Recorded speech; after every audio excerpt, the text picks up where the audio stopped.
നിങ്ങൾ ഗൂഗിളിൽ പോയാൽ ഒരു ആപ്ലിക്കേഷൻ ഉണ്ട്, ഗോൾഡോ മീറ്റർ എന്ന് പറയും. അതിൽ ചുമ്മാ ക്ലിക്ക് ചെയ്ത് നോക്കിയാൽ അറിയാം ഇന്ന് രാവിലെ 6 മണിക്ക് 13,427 പേര് മരിച്ചിട്ടുണ്ട്. പക്ഷെ റിയാസ് ഹക്കീം എഴുന്നേറ്റു. നമ്മൾ ആ 13,000 പെട്ടില്ല. അൽഹംദുലില്ലാ അല്ലേ?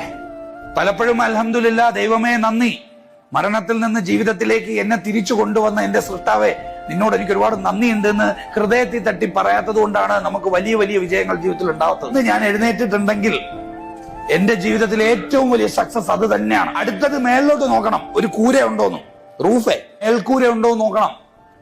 മേളിൽ അങ്ങനെ കവർ ചെയ്യാൻ ഒരു മേൽക്കൂര ഉണ്ടെങ്കിൽ വീണ്ടും പറയണം ദൈവമേ നന്ദി. എന്നിട്ട് ഇങ്ങോട്ട് നോക്കുമ്പോ വസ്ത്രമുണ്ടോ നോക്കണം, ഉണ്ടെങ്കിൽ വീണ്ടും പറയണം ദൈവമേ നന്ദി. എന്നിട്ട് എഴുന്നേക്കുമ്പോൾ കുടിക്കാൻ ഒരു ഗ്ലാസ് വെള്ളമുണ്ടെങ്കിൽ പറയണം ദൈവമേ നന്ദി. കാരണം കൂരയില്ലാത്ത, ഉടുക്കാൻ ഡ്രസ് ഇല്ലാത്ത, കുടിക്കാൻ ഒരു തുള്ളി വെള്ളമില്ലാത്ത ആയിരക്കണക്കിന് 10,000-കണക്കിന് മനുഷ്യർ ഓരോ ദിവസം എഴുന്നേക്കുന്നുണ്ട്. അവരുടെ മുന്നിൽ നമ്മൾ സക്സസ്ഫുൾ അല്ലേ? ആണോ? You cannot feel success if you don't realise you are already in success. നമ്മൾ സക്സസ്ഫുൾ ആണെന്ന് ഇപ്പൊ തിരിച്ചറിഞ്ഞില്ലെങ്കിൽ ജീവിതത്തിൽ ഒരു സക്സസ്സും നമുക്ക് അനുഭവിക്കാൻ പറ്റില്ല. ഈ നിമിഷമാണ് സക്സസ്.